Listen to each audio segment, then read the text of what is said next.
ભાવનગર શહેરમાં આવેલા મોટા વડવાળા અંબાજી મંદિર ખાતે પૂનમ નિમિત્તે માતાજીના પ્રાગટ્ય દિવસની ભવ્ય ઉજવણી કરવામાં આવી।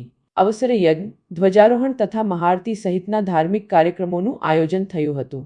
દિવસભર મોટી સંખ્યામાં માઈભક્તોએ મંદિરે પહોંચીને માતાજી સમક્ષ શીશ નમાવી પોતાની તથા પરિવારની સુખ સમૃદ્ધિ અને રક્ષા માટે પ્રાર્થના કરી હતી। સંધ્યા સમયે શ્રીફળ હોમ યોજાયો હતો અને રાત્રિ દરમિયાન મહાઆરતી દ્વારા માતાજીના પ્રાગટ્ય દિવસની ઉજવણી કરવામાં આવી।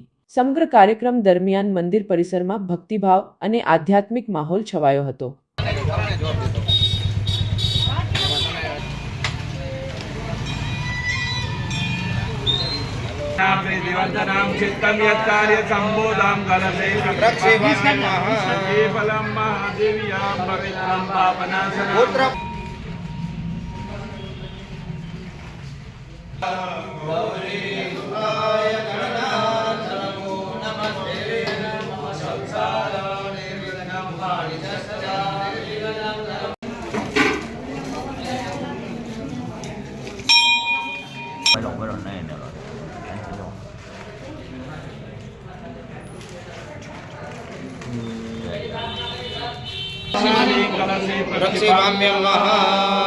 नमो नमस्ते स्वधिका प्रभाय सुश्वेताराय